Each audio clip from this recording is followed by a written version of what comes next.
Good afternoon, Minister. We just welcomed you as the first Minister for Further Higher Education, Research, Innovation and Science to address the TUI Congress. And we stated, of course, we're now very lucky to have two full ministers advocating for education at Cabinet.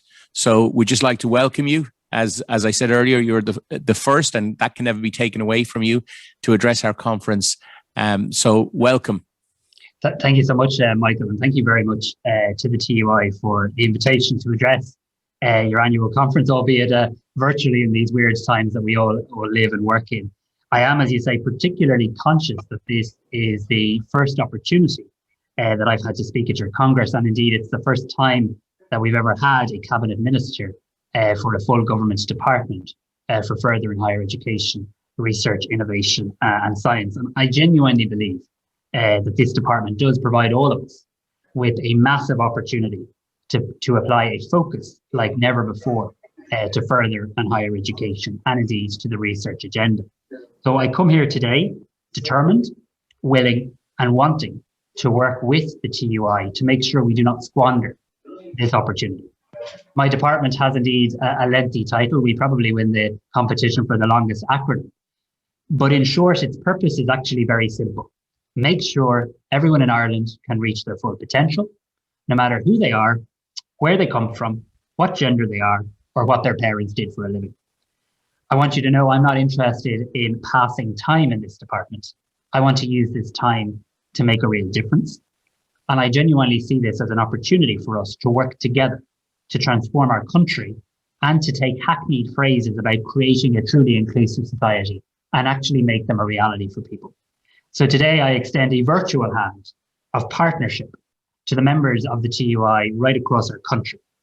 You are a respected, constructive, robust trade union, but you're also more than that.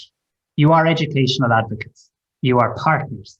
And in my 9 months in this role, I've heard firsthand from your members across the country, and I've heard from students and learners as I've been making virtual visits to colleges, to adult education centres, to youth reach facilities, and to our education and training boards.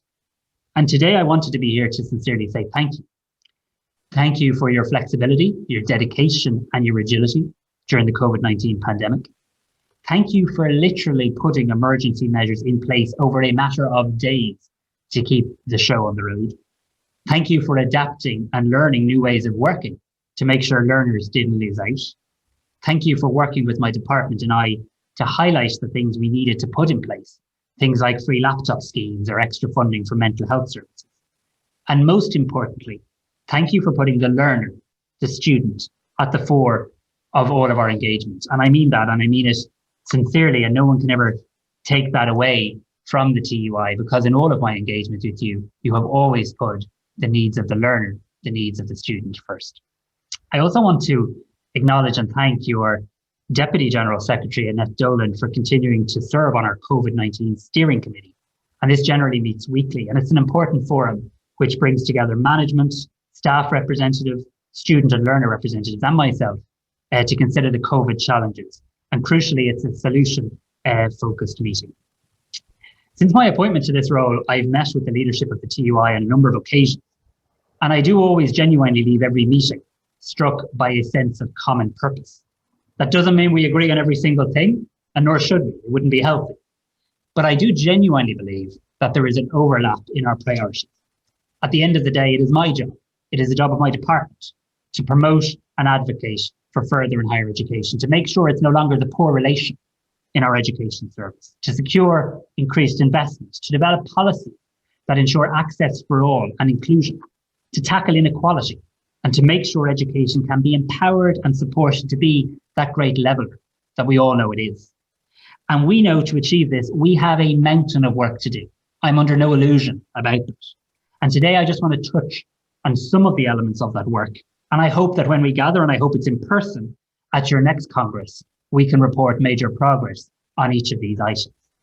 The days of adult education being overlooked are over.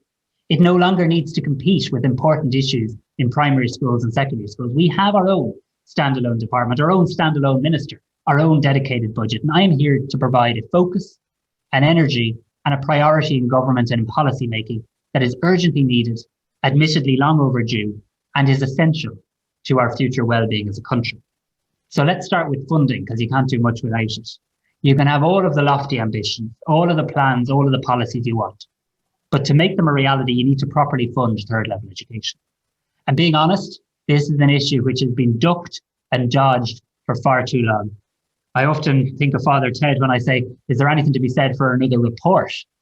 Often seems to have been the mentality when it comes to addressing the funding and investment issue in third level. We have made some progress in recent years. Objectively, that is true. Investment levels have increased, but it's not where it needs to be. My new dedicated department will seek to rectify this. We are going to receive the final report on the future funding of the sector in the next few months with input from the European Commission.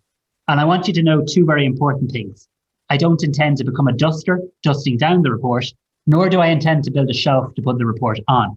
I intend to act on it with government colleagues and with meaningful and constructive engagement with key stakeholders like the TUI. I hope since my appointment, you've seen some encouraging signs in terms of the benefit of a new dedicated department and a minister in terms of beginning to get things done. We have had some funding success already, including the €168 million COVID support package, which provided a lot of money to help our sector adapt and respond to the pandemic. We've also seen, for the very first time in the history of our country, a dedicated fund to tackle educational disadvantage in the community. And I must say, I'm so encouraged to hear the feedback from the projects being funded.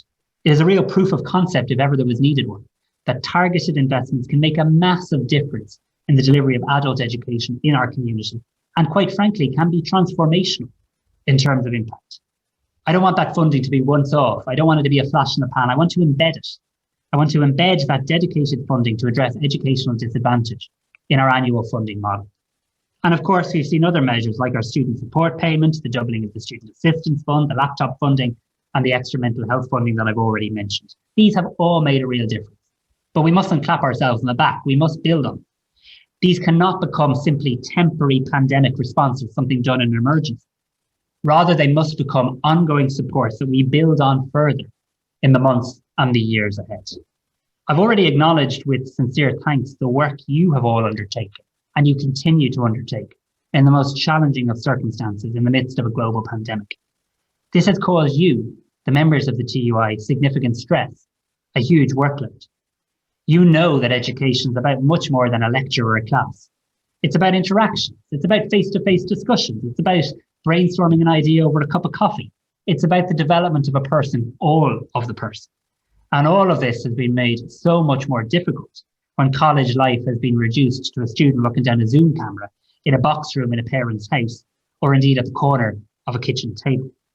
So we do all need, and we will all work together over the coming weeks to chart a way forward, a way that safely sees much more on-site attendance in the next academic year, a way that never ever risks the health of staff or students, but recognises that from a mental health and well-being point of view, we have a shared desire to move to a much better place. Alongside all of the public health work underway, I want to see a number of rapid testing pilots across our sector as another tool in our effort. And I'm working intensively with Science Foundation Ireland and others to develop a pilot programme amongst a number of colleges, and I will provide more details of that very, very soon. Ladies and gentlemen, some politicians believe in incremental change. They believe you can tinker at the edges and do a little bit this year and a little bit next year and a little bit the year after. In my view, when it comes to reforming third level, that's nonsense. We need a fully integrated third level sector in Ireland, and we don't have one. People have been pointing this out for years. People have been debating about it for decades. People have been writing columns about it since God knows when, but it remains undone. Then this means we have yet to reach our full potential as a third level sector. It has allowed a points race get out of control, and it's placed appalling levels of pressure and stress on young people in our country. It's allowed an elitist mindset emerge, which defines success in some people's minds of where you went to college, rather than on what you want to do with your life and how best you get to that point. It has failed to recognise the brilliance of further education and training, and how this should not just be a fallback option for students, but for many should and can be a first choice. It's allowed a skills shortage in key areas to develop. It's ignored the worrying dropout rates from higher education. So things must change, and they must change quickly. We need a third level education system that's integrated and that shows people all of their options and not just some of the options. We need a system that properly supports teachers and guidance counselors. We need a system that makes it much easier to move from further education to higher education and that has single transferable credits. We need a system that values the apprenticeship model and understands the potential it can offer across a wide range of careers and professions. This body of work is a huge priority for me. It is my number one priority because if we get it right, we will together transform third level education in Ireland and we will open it up for so many more students, be they a school leaver or be they someone returning to education later in life. I really want to work with you on this and I'll keep the TUI updated on my plans, but I'll do more than that. I'll engage with you in a meaningful way and I will look to listen and to benefit from your experience across the full spectrum of activity in our sector. But let's get it done. It has to happen. The talking about it has to end and we have to actually get on to delivery. We need an integrated third level education system. And specifically on apprenticeships. Later this month, I will publish a new action plan on apprenticeships. This plan will commit to 10,000 new apprentices every year by 2025. And it will significantly expand the number of apprenticeships across the public sector. I see huge potential in this area. We have made significant inroads in recent years, but we have much more to do. Our plan will seek to continue to expand apprenticeships across a wide range of industries, alongside supporting and growing traditional craft apprenticeships. We'll take specific actions to ensure more female participation in apprenticeships, more apprenticeships in our regions, and crucially, as I said, more apprenticeships in the public service. The public service can't just lecture on this. It actually has to get on and hire more apprentices as well. Every local authority, every government department, every state agency can play a part. Any changes to the delivery of apprenticeship programs within the action plan will be planned with stakeholders, including unions, and will be cognizant of the need for significant investment and also the strong tradition of delivery of craft apprenticeship programs in the ETB training centres and in our institutes of technology and technological universities. I'm conscious of the impact that our pandemic has had on the delivery of apprenticeship programs, and in an effort to assist, I have announced in recent weeks an extra €20 million in capital expenditure to expand craft apprenticeship provision and help address the backlog in electrical, plumbing and carpentry craft apprenticeships. And this is in addition to the €12 million of additional expenditure we announced in the last budget. I know that many members of the TUI are currently engaged on the issue of technological universities in your own areas. The technological university agenda will transform the delivery of higher education in Ireland. To be honest, it has the potential to do even a lot more than that. If we get this right, it will contribute to significantly stronger regions in our country and more balanced regional development. But let me be clear, the creation of technological universities is not about a new name change for an institute of technology. It's not about a new letterhead or a nice new shiny sign outside a campus. It's about scale. It's about wanting to expand the footprint of higher education in the regions. And yes, it's about investment and it's about expansion. I look forward to engaging with the TUI and how funding models can be improved to recognise the unique situations faced by technological universities. And I commit to a programme of investment in our technological university, including expansion of campuses in Waterford and Carlow, to name just one, as we set about delivering a technological university for the South East, the only part of this country that has no university as of today. That needs to change. And I'm really pleased to confirm that the HEA has sent me a report regarding Athlone IT and Limerick IT's bids to become a technological university, and I intend to consider that in the next few days. I particularly want to thank the institutes, their staff, their students, their management, who've worked so hard to make this strategic programme of reform a reality. The drive shown will ensure each TU will take its place proudly in our higher education landscape, not as second-rate universities, but proudly taking their place as the new universities of the future, the universities for the region, the universities that will help transform education in our country. While two institutes, Dundalk and IADT in Dunleary, are not currently aligned with TU Development Consortia, both institutes are working with the HEA in exploring trajectories for TU designation, and both have received funding to do so. DKIT have indicated a clear intent to grasp the opportunity presented by the TU Act to further advance its contribution to the economic and social development of the North East region. And tomorrow I will meet with public representatives on a cross-party basis from the area to help support DKIT's ambitions. I don't want anyone to be left behind in this agenda. By 2023, the government will have allocated some €120 million towards the development and the progression of a series of TUs. This includes the TU Transformation Fund and a very substantial capital programme underway, which will develop modern state-of-the-art facilities for our new technological universities. I recognise the need for this change in organisational structures, in academic career paths, and in academic contracts. And supported by the HEA in my department, the OECD is commencing work on these issues this week, building on the review of lecturing in IoTs and TUs completed by Professor Tom Collins. I am committed to ensuring models best fitted to advancing the emerging TU sector are identified and more crucially implemented. The new pay agreement will continue to support the delivery of the government's key national level reform plans, including those of the further and higher education sector. And my department will continue to work collaboratively with the social partners to drive the tertiary agenda and ensure the provision of further education is available to all. In my engagement with the TUI leadership, we've discussed the importance of industrial relations engagements, which are effective and crucially, which you can have confidence in. I just want to acknowledge at your Congress that this point has been made to me clearly and loudly, and we will continue as we form the new department to get this right. I'm determined we get this right. I could not finish an address to your Congress, President, without paying particular tribute to all of you who work in Youth Reach. I'm aware we've issues we need to work through and that we must advance quickly and that have been hanging around for too long. But today, I just wanted you to know that some of the most incredible meetings I've had in recent months have been with staff and students in Youth Reach. This is an initiative I want to champion as your minister. Youth Reach has turned the lives of so many people around. I don't think we talk about this enough as a society. It has rebuilt people after a difficult start in life. It's supported people going through challenges. It's provided education, opportunity, and respect and hope to so many people and their families and their communities. I believe it's an example of Ireland at its best. We must build on it, we must cherish it, and we must do a hell of a lot more.